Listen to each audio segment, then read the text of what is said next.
Em Araçatuba é a hacker ética, isso mesmo, hacker ética Vitória Okida. Ela vai falar sobre os perigos escondidos nos jogos online e redes sociais e dar dicas práticas para proteger crianças e adolescentes no ambiente digital.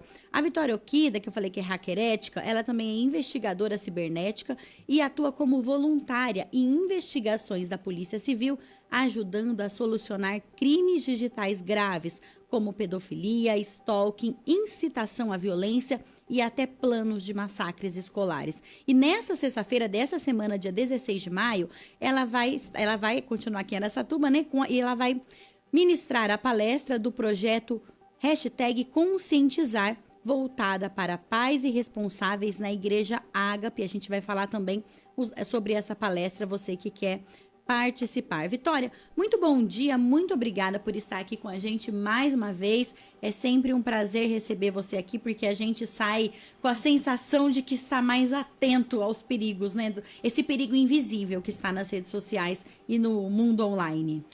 Bom dia para todos que estão ouvindo a transmissão e assistindo também. Na sexta-feira a gente vai ter aí o evento, né, que foi promovido pelo vereador Fernando Fabris, que é uma palestra do projeto que é específica para os pais, né? A gente vai discutir bastante sobre casos reais, maneiras de identificar isso, comportamento, também a questão de monitoramento e proteção. Então, vai ser na sexta-feira, né, às 8 horas, lá na Igreja Ágape, do lado 8 do horas da Vivre. noite. Isso, às 8 da noite. E também a gente está arrecadando 1 quilo de alimento não perecível que a gente vai doar para a instituição Arca. Então, tá todo mundo convidado aí para assistir e comparecer. Vitória, até para a gente reforçar a importância dessa palestra para os pais que querem, porque é uma grande oportunidade, né? Poder falar sobre isso e aprender mais sobre isso. Conta rapidamente pra gente, que muita gente está ouvindo aqui pela primeira vez, o que significa ser hacker ética e como começou seu trabalho investigativo nessa área de cibersegurança? O hacker ético, em tese, ele é aquele profissional que faz testes de segurança em sistemas. Então, geralmente a principal função é essa, só que você também consegue trabalhar em outras áreas, né? Você pode utilizar do seu conhecimento para ajudar as pessoas.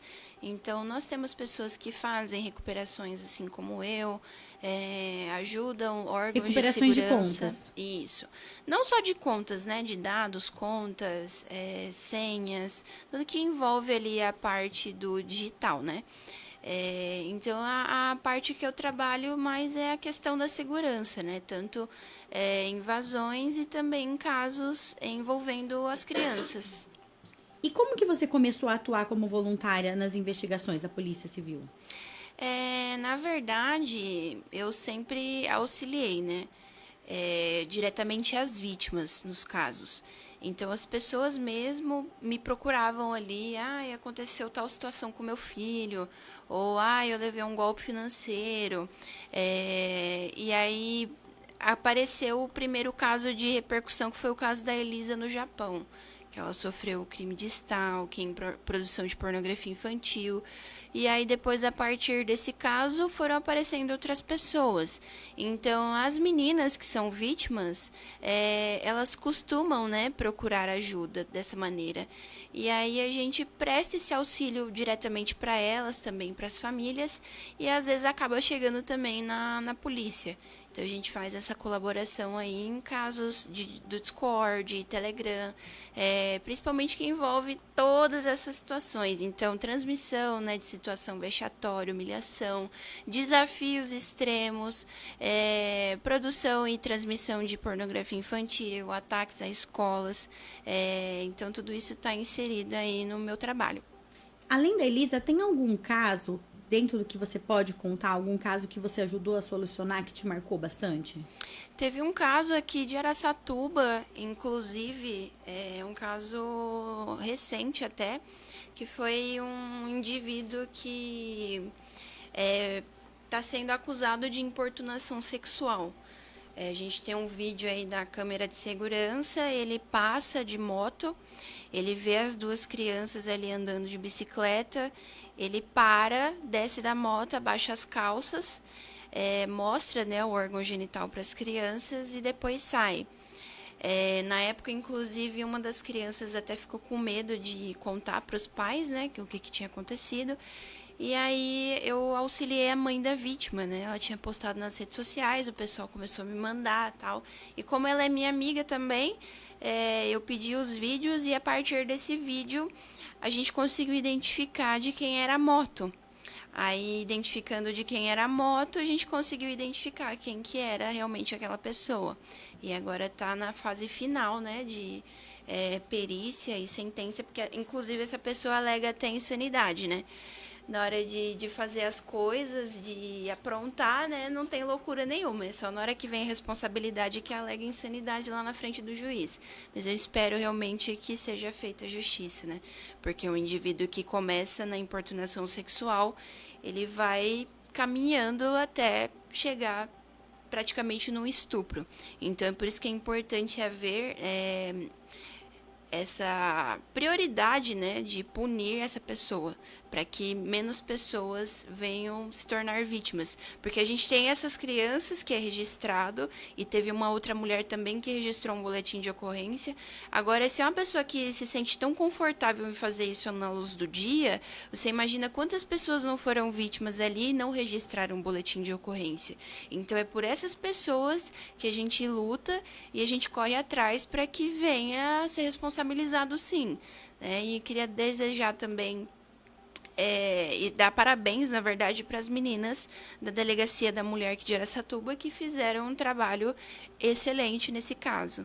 E foi graças a elas que o caso andou bastante, né? Fora o auxílio que eu prestei ali de identificação, mas elas também tiveram uma participação muito grande ali na solução. Vitória, e casos online que você atuou de forma ali online, que não era presencial, que era uma abordagem, algo no ambiente, seja de jogos ou de redes sociais?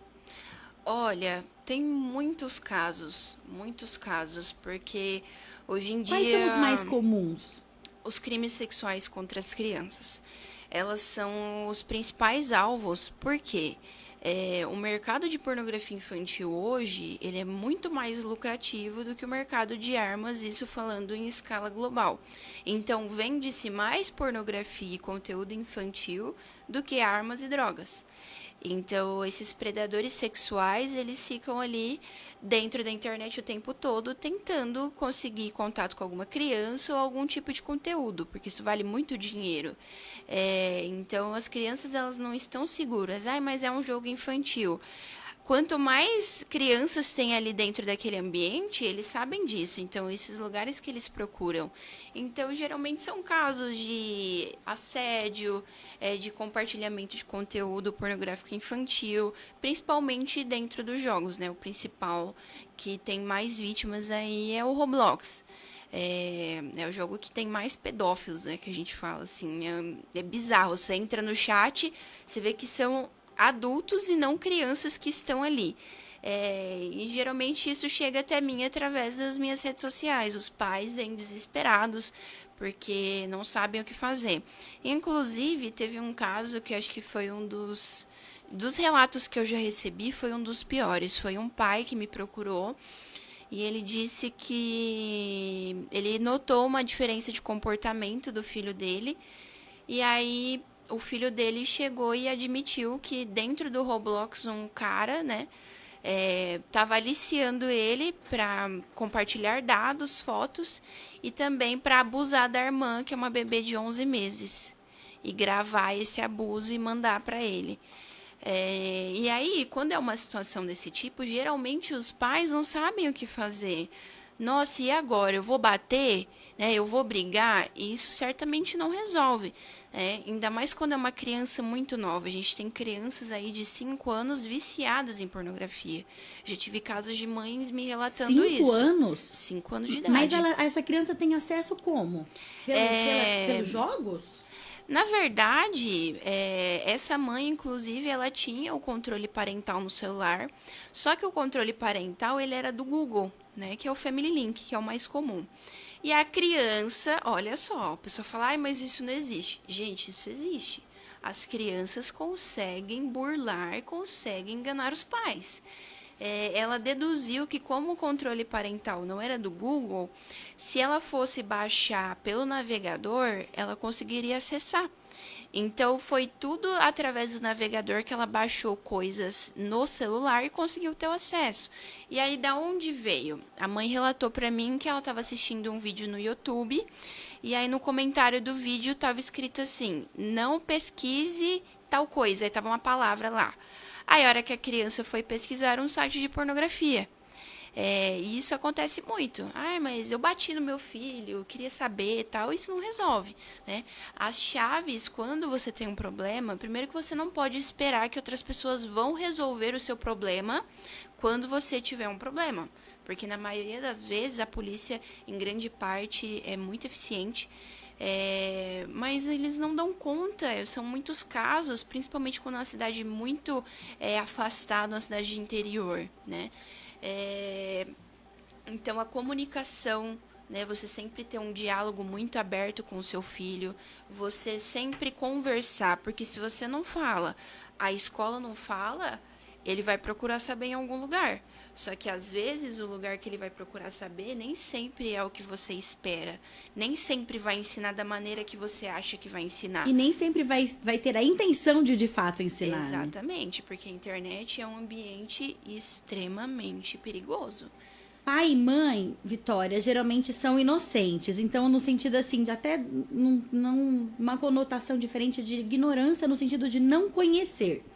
E aí, quando você fala assim, os jogos, como o Roblox, por exemplo, é um dos mais perigosos, aí o pai vai falar, não, mas eu olho lá, não tem nada demais.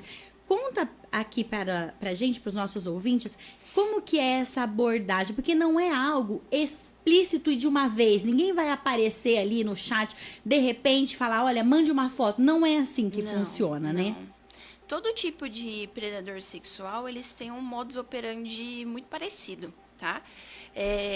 Eles têm uma linguagem mundial de comunicação, que quando você vê um pedófilo, você sabe que ele é pedófilo. Então, quem é pedófilo sabe quem é pedófilo e sabe quem é criança. Então, a gente não sabe, mas eles se reconhecem entre eles. Sim, através de mensagens, ou às vezes até códigos. Emojis, eles usam emojis. Sabe aquele emoji que é um círculozinho azul? Quando você vê um perfil no Instagram com aquilo lá na bio do perfil... Que tem um espiral azul? É um espiralzinho azul. Aquilo lá é, de fato, um emoji que identifica eles. Porque eles conversam entre si, eles são uma comunidade, né? Falando no português, claro. E aí, dentro dos jogos, não só dos jogos, tá? Nas redes sociais, eles sempre vêm manso, ou até mesmo eles se passam até mesmo pelas crianças. Então, eu quero ser seu amigo, né? Vamos jogar junto. Aí começa a pegar intimidade com a criança ali, e aí depois eles começam a fazer as perguntas.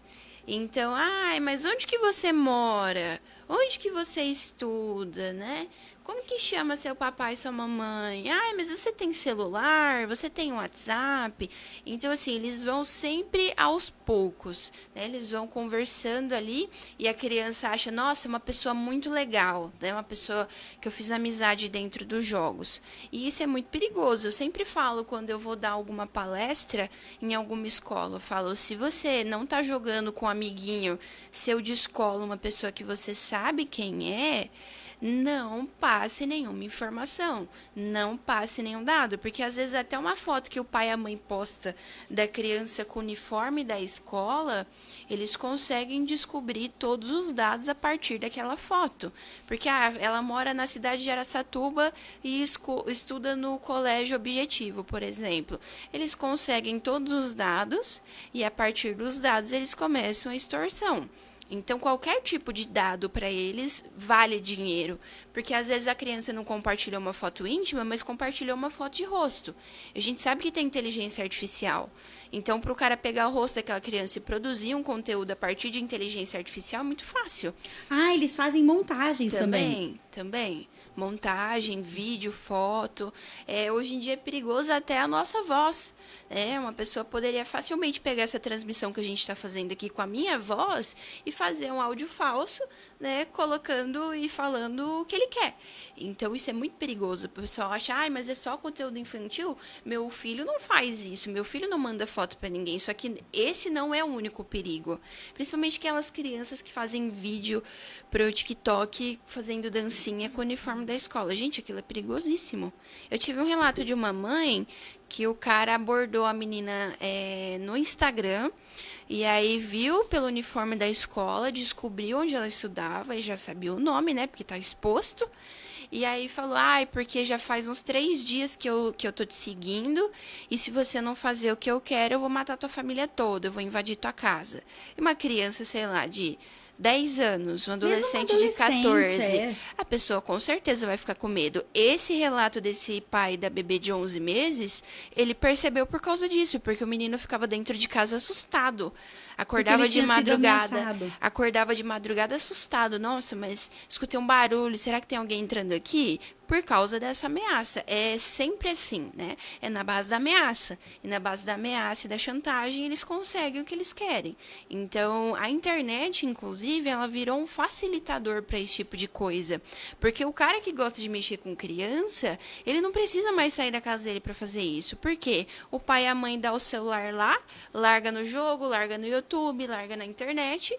E aí não monitora, não procura saber o que a criança está fazendo, é um alvo extremamente fácil. Porque você imagina esse cenário, um pai que não conversa com a criança, aí junta com o celular sem monitoramento.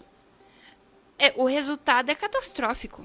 Essa criança ela tem uma tendência muito grande em cair em lugares errados, por essa falta de monitoramento e também no diálogo, porque também não adianta você só monitorar e você não conversar.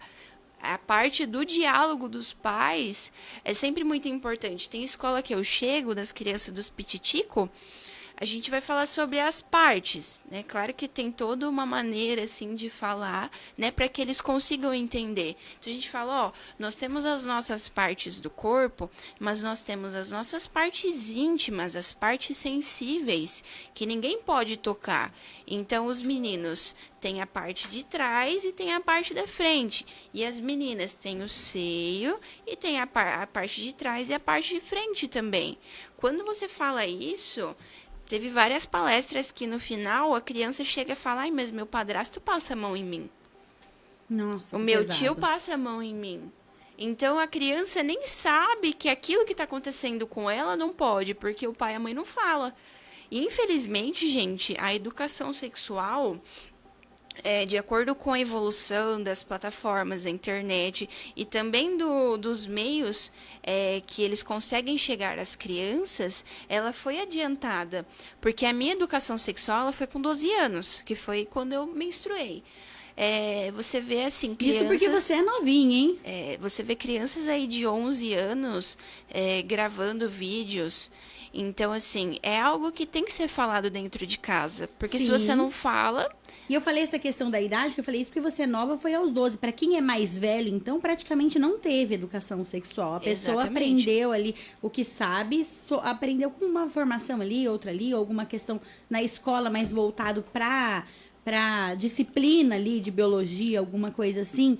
E é muito importante isso que você está falando das partes e explicar também. Às vezes a criança é muito pequena e ela precisa de ajuda com a higiene. E sempre pedir licença para a criança e avisar o que vai fazer, né? Olha, com licença, agora eu vou, você fez cocô, vou lá limpar o seu bumbum rapidamente. E ensinando para a criança essa autonomia de fazer sozinho o quanto antes, né? A gente sempre fala, né? Tem as pessoas que podem, né? Então, papai, a mamãe, o responsável. Quem cuida de você? É minha avó.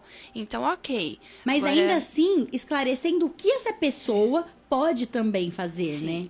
Exatamente. E aí as crianças, você vê na cara delas, assim, que é algo que ela nunca ouviu na vida, né? Que o pai e a mãe, às vezes, não falam dentro de casa.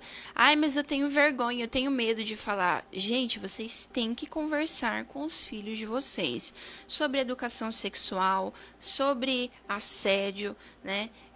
A gente vê aí casos de professores dentro das escolas estuprando crianças, assediando crianças, passando mão.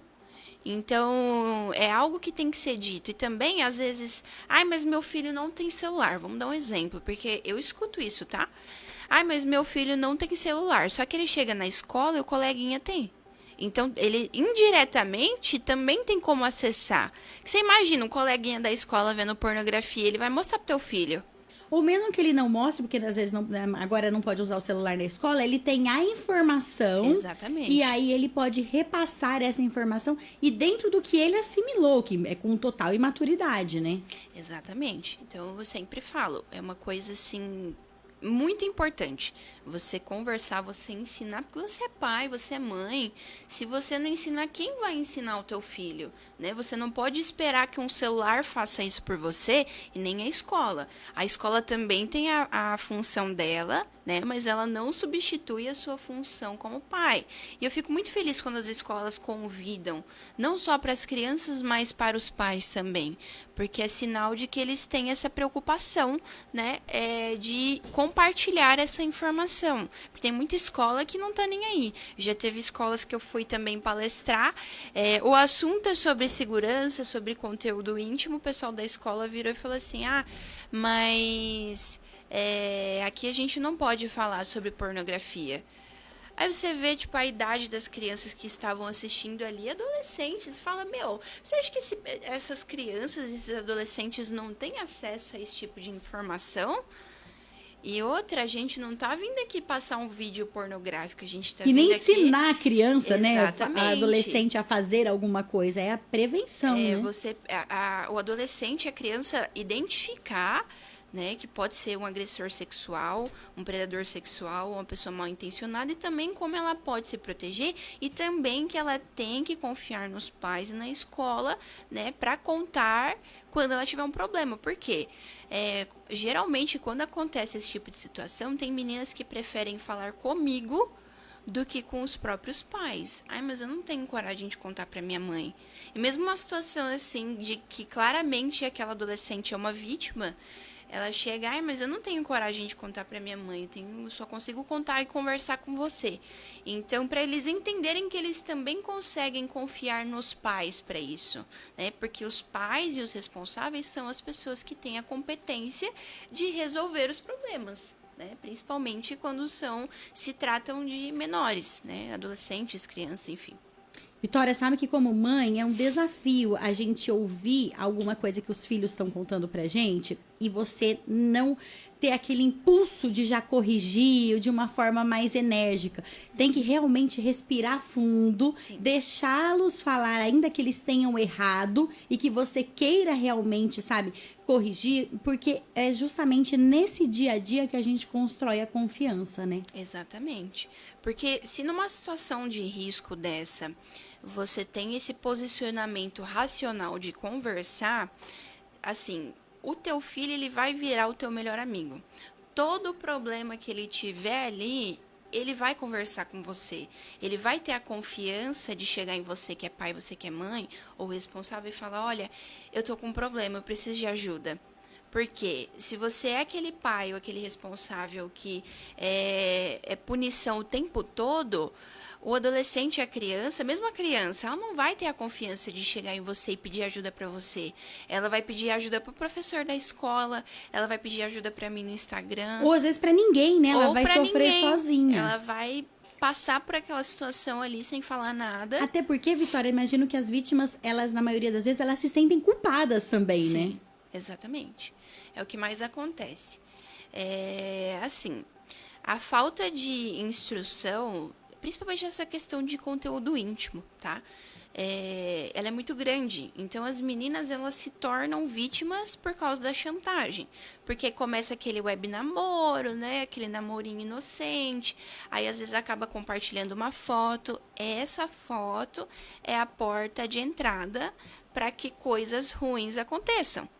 E sente-se uma culpa muito grande por causa disso, né? Mas eu não devia ter feito isso, mas eu fiz. Só que se eu não sei se eu posso fazer isso ou não, como que eu vou saber o que pode acontecer, né? Então, esse é o papel do adulto. E as escolas têm feito um trabalho muito legal, tá? Porque quando eu comecei, o meu projeto ele é antigo, tá? Eu criei ele no ano de 2022, quando teve aquela massa de ataques a escolas. E quando eu cheguei para oferecer, não, eu faço esse trabalho assim, assim, assado, eu levei muita porta na cara. Muita gente falou assim, mas esse assunto aqui a gente não tem interesse. E hoje é muito procurado. Então, assim, tem muitas escolas interessadas em receber, às vezes até se não tem como eu chegar em fazer online, em compartilhar a informação, algo que anos atrás não existia, né? A gente não ouvia falar sobre isso, e mais veículos de comunicação e também as escolas têm essa preocupação agora de compartilhar essa informação, tanto com as crianças e também com os pais.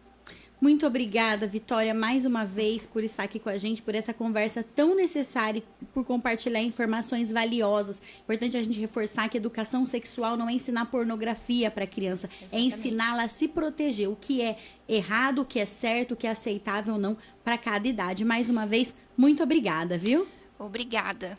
E eu vou aproveitar aqui para reforçar que sexta-feira, agora, dia 16, às 8 horas da noite, a Vitória vai fazer uma palestra de graça na Igreja Ágape. Você leva apenas 1 quilo de alimento não perecível para contribuir com a arca. Então, pais, responsáveis, educadores, não deixem de participar. O Jonathan Alves está colocando aqui no...